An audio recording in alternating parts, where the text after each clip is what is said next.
Welcome back, everybody, to another episode of the Depot Dive. We're going to dive into three of the biggest Steelers-related topics of the week, and there is plenty to talk about this week with training camp underway. The first four unpadded practices are out of the way. Later today will be the first padded practice. Probably by the time a lot of you listen to this, the first padded practice will either be going on or just complete, so there'll be plenty more to talk about moving forward. Stay tuned to the site. We got training camp updates every day, including Alex Kazora's training camp diaries. Wanted to make sure to plug that at the top of the show. If you aren't reading those, you're missing out. But let me introduce my co-host here. This is Joe Clark above me here on the screen. And Joe, how are you doing? Doing well. Ready for the pads to come on. Yeah, if you had to just, before we dive into our topics, if you just had one kind of takeaway so far from camp, what would it be? Defensive versatility. Hmm. And I think we'll get into that more later, but it seems like they have a lot of guys that are able to move around and play different positions and kind of mix and match a lot more than they've been able to do. And I think that's kind of a good sign for them. You know, they've kind of adapted to modern NFL offenses are getting more versatile, and teams are playing into their schematics more with their versatility, and the Steelers are building a defense that at least can match that. So I think that's a pretty nice development so far, and I'm intrigued to see how it plays out when you get into some real competition, A, with the pads on, and B, against other teams here in the preseason and early on in the regular season. No doubt we'll talk about that. Our topics today, we're going to go over the new look secondary, which of course will dive into some of that versatility Joe was just talking about. We'll talk about some of the offensive line injuries that is becoming an unfortunate storyline so far early in camp, and we'll dive into some of that as well as previewing the first padded practice, which will take place later today. We're not going to talk a lot about Aaron Rodgers this episode, so I wanted to just briefly at the top of the episode talk about him. I guess my takeaway on Rodgers so far is that it seems like his arm talent is still there, and it seems like his ability to move is better than maybe some expected. Our Alex Kazora had a great kind of overview of Rodgers through the first four practices yesterday, and his takeaways were, there's still work to be done in terms of the chemistry, and there have been some up and down days for Rodgers overall, but that quick release that he's known for is very much, evident.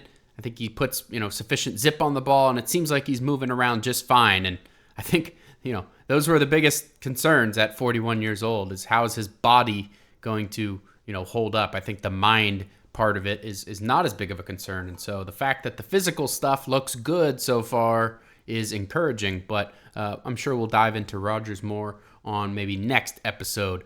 For now, we're going to look at the secondary. And as Joe mentioned, versatility is the name of the game so far at camp. And the biggest kind of chess piece, if you will, on that secondary is one of the newest Steelers. That's Jalen Ramsey. Mike Tomlin said that they had him rated as their number one safety and their number one cornerback in the, 2016 NFL draft. And I think he went fifth overall. He was never going to be in range for the Steelers, but lo and behold, all these years later, he is a Steeler, and they are making use of that versatility. Joe? Yeah, no, he lined up very early on at safety on the first day of training camp last Thursday. He had kind of said on report day that he's willing to play anywhere, but he, wants to play where he feels he can impact the game most. So it was a little bit surprising for him to, I think it was literally the second snap of team period. He was in the slot and then in the nickel package, and then they went to base, and he lined up at safety. So, and he's continued to do that throughout these four acclimation period practices. So I think, we kind of speculated about how much we'd really see Ramsey at safety, but it does seem as if when the team goes to base, he'll play there, maybe not every snap, but at least a healthy dose so far. He even lined up outside, I believe, in practice Saturday or Sunday, in addition to the slot. I think that one was his first true snap outside, but he can really play anywhere in the secondary, and I think that's something that's gonna, suit the Steelers well as they look to maybe take advantage of some specific matchups and take advantage of really all of Ramsey's talents.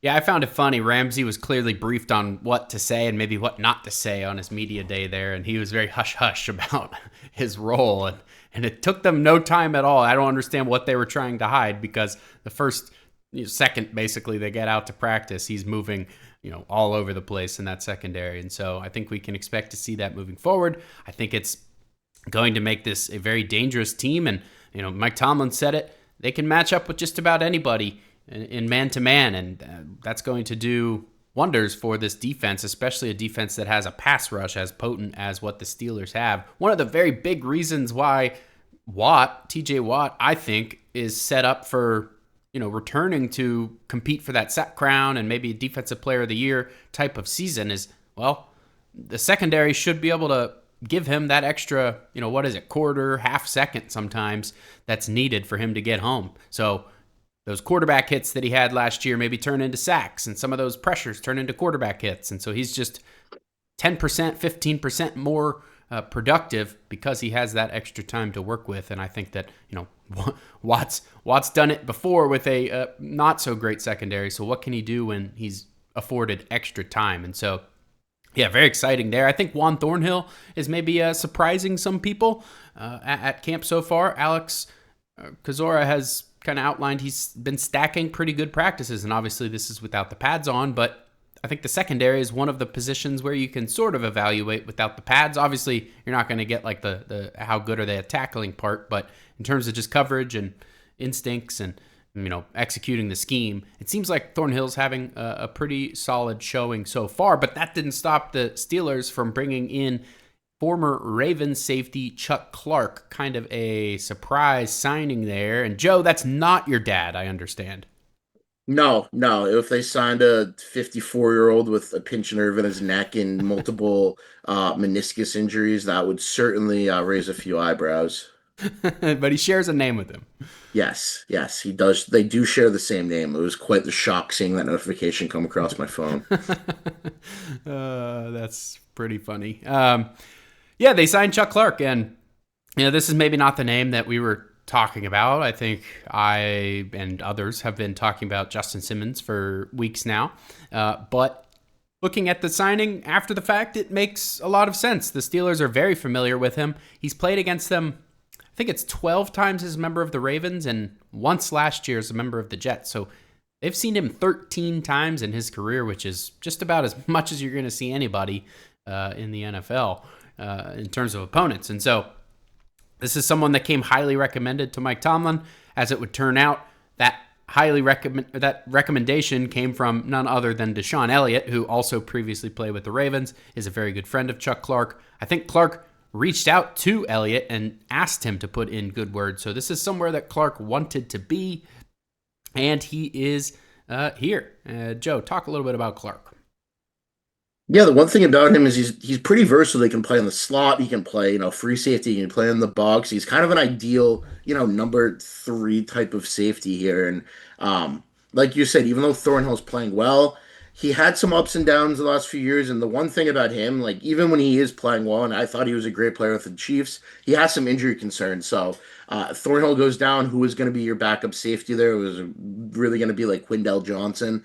So now you at least have a guy that can maybe take away a few snaps from Thornhill, maybe help him stay on the field, help him stay healthier, and be a guy that will be productive. But if Thornhill does get hurt, you kind of have a pretty really solid replacement here, a guy that can also move around a little bit on the defense. He fits the versatility. I think he's a pretty solid getting downhill at least. Kind of type of guy that I think will fit well with what Jalen Ramsey can do. They can kind of bring somewhat similar things to the offense in terms of being able to get downhill in the screen game and the run game and make some plays. So it's actually a signing that as days have gone on, I've grown to really like you. Obviously, I was kind of holding out hope for Justin Simmons type of player, but Julian Blackman moved off the market, so that was kind of one guy that was gone. And Clark, solid signing, and like he's played with like half this defense before. I mean, Elliott, he said Elliott's one of his best friends. He's very familiar with a lot of players. He played with Patrick Queen. The Steelers have kind of become the can't beat them, join them, I guess. In the past with the Ravens, and obviously not recently, acquiring a lot of former Ravens. Yeah, I think Chuck Clark kind of reminds me of the Deshaun Elliott signing back when that first happened. Because you look at that guy, and he was somebody who had played. That's not how the Steelers use him necessarily, but he had played a lot of free safety for the Dolphins and for the Ravens. I didn't think it was his best role, and I guess the Steelers agreed there because he's kind of moved to more of a strong safety role with Pittsburgh, and big nickel at times or in the slot there. But yeah, I think that's kind of a similar story here with Chuck Clark. Our Josh Carney put together a film room, which he did a good job on that, kind of highlighting the strengths and weaknesses of Clark's game. He's not necessarily a guy you want back there at free safety, turning and running, carrying people vertically and kind of being the lid on the defense, but he's a solid tackler. He's experienced. The versatility will help. They can play him back there at free safety in certain circumstances. And so I think has the potential to be a Deshaun Elliott-like signing. We'll see. I mean, he had injuries the last 2 seasons. He had a torn ACL in 2023, I think it was. And then 2024, he had a high ankle sprain, which ended his season after 12 games. And so he's had some injuries lately. He told the media that those injuries are behind him, but we will see. Obviously, he's getting up there in age, not too old yet, but up there where the injuries can start to become more of a concern. So overall, a savvy signing, I think, and for now at least alleviates some of the questions that we all had about safety depth, and that is a good thing for this defense. We're going to move into the offensive line injuries. Unfortunately, we already knew coming into camp that Isaac Seumalo was added to the non-football injury list that was announced on report day by Mike Tomlin. That was described as a soft tissue injury of some variety. It doesn't sound like a serious one. Jerry Dulac reported that it is not serious, not expected to hold him out. I believe Seumalo's even been getting some light work on the side at practice, at the end of practices.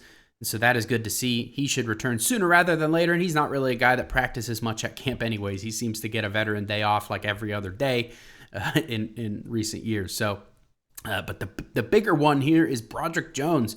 Unfortunately, suffering what Tomlin described as a soft tissue injury. Not great for Jones, who seemed to be struggling through the first few padded practices there. He wasn't able to finish the 4th practice. Reports from Jeff Hathorn of 93.7 The Fan indicate that injury happened on Saturday, and I think our Alex Kozora highlighted which play that happened on, so read his report from Saturday's practice for maybe some insight there. But Joe, not great for Broderick. No, not great at all. I mean, I think he'll be back at some point. Tomlin didn't seem too concerned about the injury. He kind of called it day to day, but I mean, we've seen some clips that have surfaced from practice. Broderick hasn't looked very good. We've talked about here that if one of the offensive linemen gets hurt, like, especially the offensive tackles, their lack of depth is a little bit concerning, and that the play of the offensive line also is super key. And Broderick, the fact that he looks like he's kind of struggled a little bit so far. He's gotten beat by Nick Herbig, Alex Highsmith multiple times. Multiple, reports have came out that he hasn't looked good. And then now he's going to miss key practice time as he moves back to left tackle, trying to get reacclimated to that position. Assuming he does miss time, I guess he could practice steady, but it seems like he'll at least miss, 1 to 2, maybe more practices. So it's definitely concerning. It's not great.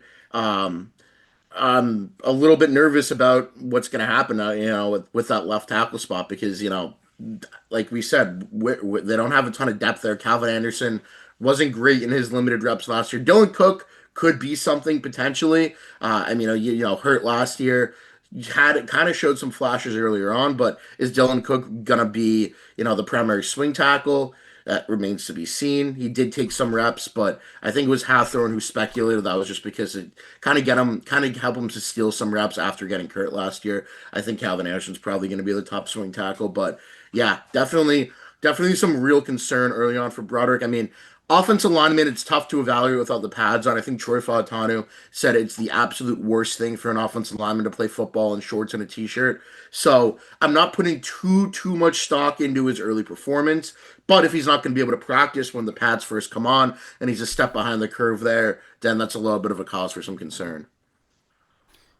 Yeah, I'm just going to say it. I'm pretty worried about Broderick Jones, just the limited clips that have surfaced on him so far. It's just that soft inside shoulder. He oversets. His feet kind of get a little too far out behind him, and next thing you know, someone's just crossing his face. And for whatever reason, he still hasn't figured out how to time his punch correctly. And so when people cross his face, he's literally just it's like a bullfighter. It's like Olay. They just run He's a right by him. turnstile. Yeah, it's not great.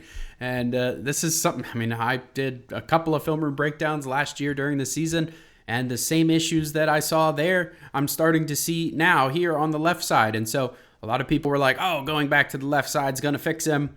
That doesn't appear to be the case so far. I'm open to being wrong there. I hope to be wrong there, but it doesn't appear to be the case so far. Now, he did come to camp like, 20 pounds lighter, and some of those pictures, he looks pretty light. Next to some of his other linemen, noticeably smaller than some of the other linemen on the team. Now he's in great shape. I think, the footwork aspect should be good, and you kind of, I guess we'll just wait and see on Broderick. The fact that he's missing practice is not great, and soft tissue injuries can linger, and so does that become, this was supposed to be the year where he didn't have an excuse. Last year was like, oh, he had that brace on his elbow, and he was still on the right side, and there was some other maybe injury with like a wrist or something, and so people were like, oh, maybe that's why he's not punching, and maybe he's just awkward on the right side. Now he's on the left. Now he's not supposed to be injured, and that's already out the window, as he's already dealing with an injury that could linger. So not ideal for him. I don't know if we have a ton more to say on that, other than, you talked about Dylan Cook starting out there on the left. We'll see if that kind of changes. I'm sure they'll probably rotate some with Anderson getting some reps on the left as well. I think Alex had mentioned that they had swapped for that day, and they had swapped the day before. And so that might have just been a function of where each player was playing on that given day for who filled in for Jones. Spencer Anderson getting the left guard snap since the beginning of camp in place of Seumalo. So right now, that entire left side of the offensive line, Aaron Rodgers' blind side, is backup players. Not ideal. It seems like Rodgers is going to need to get that quick release off that he's been showing. It's going to be a necessity and not just a benefit there. All right, we'll talk about the first padded practice, which is happening later today. Mike Tomlin seemed extremely pumped about the start of getting the pads on and being able to go full contact, live contact drills. He compared his players to racehorses and kind of hinting at some of the chippiness that was already starting to happen without pads. I think there was there was one small skirmish on, I think it was Saturday, involving, who was that? Zach Frazier and Dean Lowry, and maybe another offensive lineman. And then on Sunday, there was another one. It was a little bigger, with Nick Herbig, Cole Holcomb, and who am I missing here? Ryan McCollum. Sorry? Ryan McCollum. Oh, Ryan McCollum. Yes. So players are already getting chippy, which is a good sign. I think Mike Tomlin is all about it. Joe Hayden was just on Cameron Hayward's podcast this morning, and they talked about kind of the intensity that Mike Tomlin intentionally fosters for this first day of padded practice. Hayward said Tomlin pits people against each other and kind of fosters a culture of like pettiness on this first day where, Joe Hayden said Tomlin will point at two players and say, hey, you two, it's two dogs, one bone, basically saying one of you is getting cut. And of course, the intensity is going to be ratcheted up when jobs are on the line. And so I think everybody's ready to go for the first day of padded practice. Mike Tomlin singled out a matchup, Joe. Who was that? Kenneth Gainwell against Peyton Wilson. Pretty interesting one there, and backs on backers. Yeah, I think Peyton Wilson said he feels like he's the best coverage linebacker in the league, but I think last year his physicality, especially against the run, was something that he needs to improve on, and I think he can go and set the tone maybe against a guy like Kenneth Gainwell, who is one of the better pass protecting running backs in the league. Yeah, Gainwell is small, but he's mighty. I think I wrote an article about that when he was signed. He's one of those guys who can squat an absurd amount of weight, explosive lower half. And so And he's got that natural leverage just being shorter, so it's a little bit easier for him to, kind of stand up a blitzing linebacker there. So, yeah, I think that should be interesting. I think Tomlin also wanted to see him in coverage, which, I mean, Gainwell, they've kind of been lining up as a receiver, and so that's a big test for Peyton Wilson, and he'll get to test that claim that he's the best coverage linebacker in the league, and, I hope it's a close one there because they need him to be. That's another piece of, versatility as we were talking about. How can they fit Peyton Wilson into that picture with Ramsey and Porter and Slay and maybe Eccles? And, I mean, you got a bunch of guys who can cover, and a linebacker would only help that case. Another guy who I think they're eager to see and who is eager to show off what he's improved in is rookie running back Caleb Johnson. This is a guy who, kind of admitted that the first thing he needed to work on the most was pass protection. Kind of thought it might take him some time to play on every down. His goal is to be a every down running back. First, second, and third. He kept saying that over and over again in one of his interviews the other day. But they won't be able to do that unless they trust him in pass protection. He's been working on it with Jalen Warren. He's been working on it in general. And he's going to get his first chance to do that. So I think the Steelers are excited to see Johnson in action. Absolutely, yeah. I mean, he's a rookie. I think it's gonna be an up and down showing. I think out of him, anytime when it comes to the backs on backers and the pass protection. I mean, everybody that was the biggest knock on him. I think coming out of Iowa was that it was his pass protection, but obviously it's something that he's really worked on. So there's going to be some flashes, I think, and over time, I think it's something that will really improve. But right now, we'll see. We'll see how he looks. I'm very intrigued to see because I have high hopes for him not only this year but for his career, and I think if he can show that he can at least become an adequate pass protector, then that'll be a big step forward for him. Yeah, and one of the reasons why he's impressing at camp, Mike Tomlin rarely gives out praise to people in general this early on in the process, let alone rookies. And he was already kind of praising Caleb Johnson's conditioning, saying he came in highly conditioned and basically, praising how prepared he was for his first camp. And the reason why he was so conditioned is because he was actually working out in Arizona in July, which I don't know if any of you have ever spent time in Arizona in July. I had the misfortune of doing that one year, several years back, and man, I don't think my car ever recovered. We were on a road trip, and the heat was just doing some nasty things to my car. It's the kind of heat where like road signs are drooping, the plastic trash cans are starting to melt. You could cook an egg on the pavement. That's the kind of Arizona heat that we're dealing with in July, and that is where Caleb Johnson chose to work out. He said 110 degrees every day. Now, it's not humid like it is in Pittsburgh right now. It's more of a dry heat, but I don't think that matters when it's 110 degrees. So he was working out there with Ben Skoranek, the receiver on the Steelers. So he came to camp ready to go. The heat's not bothering him, and that's kind of afforded him extra reps, and that's why he's, maybe able to improve a little quicker. I would expect that to continue. This is a guy who's going to soak up as many reps as possible at camp there. Absolutely, yeah. I'm very excited to see what Caleb Johnson can do. All right, we'll talk about the defensive line real quick. The young players. It's hard to evaluate these types of guys without pads on. Like you said earlier with the offensive line, it's not great to play in shorts and a t-shirt. Same thing goes for defensive linemen. But I'm impressed with how the defensive linemen are finding ways to impact the game without being able to really go full contact and actually rush the passer and tackle and stuff like that. I mean, a lot of what they do is not even legal to be done early on in camp. And so the big thing that's standing out to me, and especially with Y.A. Black, is batting down passes.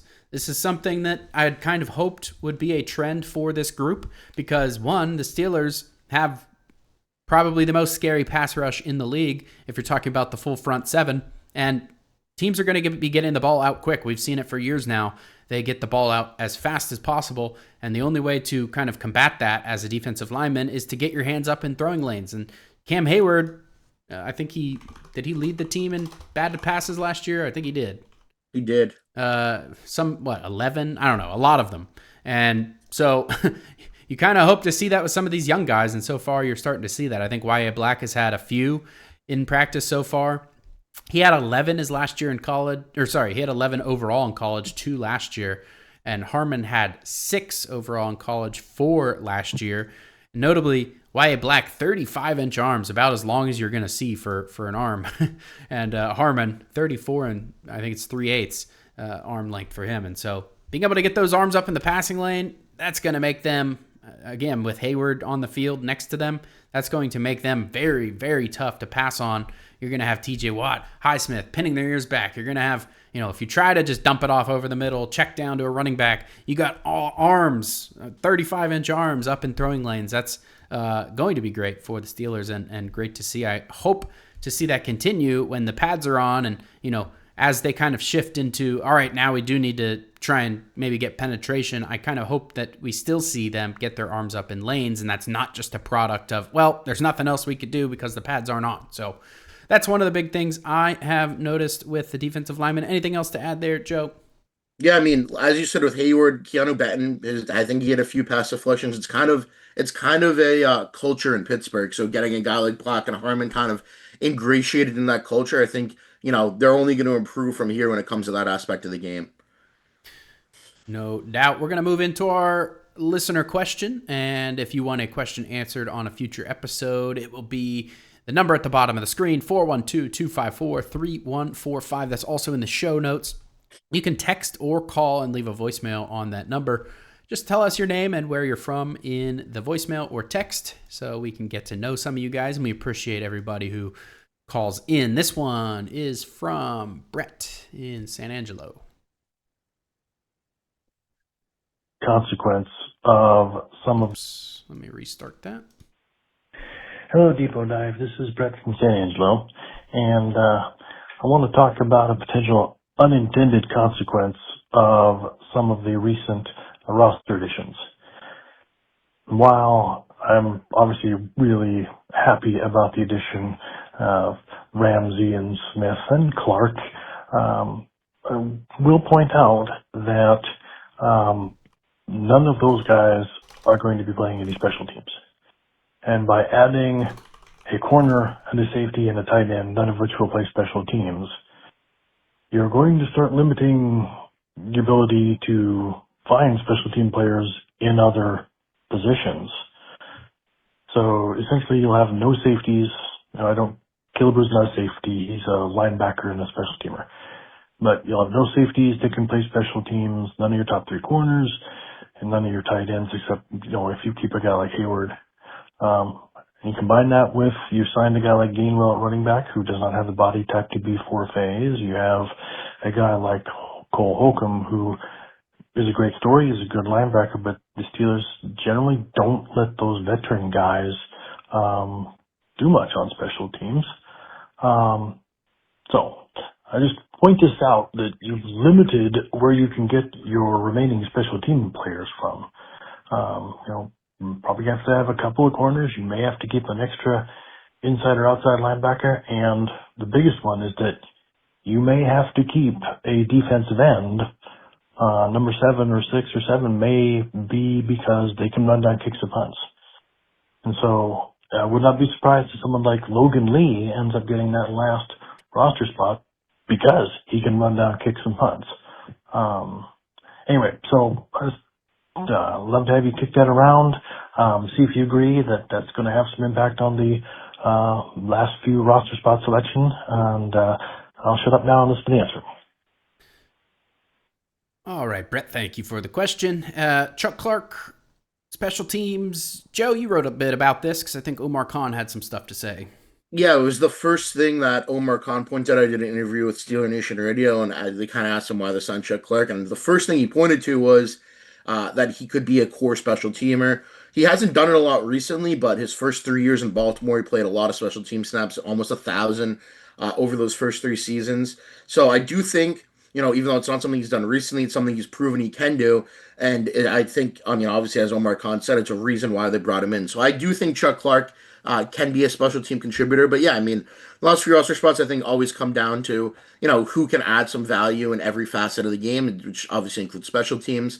You need to find guys that can help on teams. So I do think, yeah, the last few spots will come down to teams, but I do think Chuck Clark will be a contributor on special teams. I don't think he's going to be a guy that they just leave out there to be a backup safety or, co-starting safety with Thornhill maybe. I think he's definitely going to be somebody that we see play on teams. Yeah, he hasn't played a ton of teams in recent years, as you mentioned there, but he has played some field goal, extra point block. He was on in 2022, played 70 snaps there.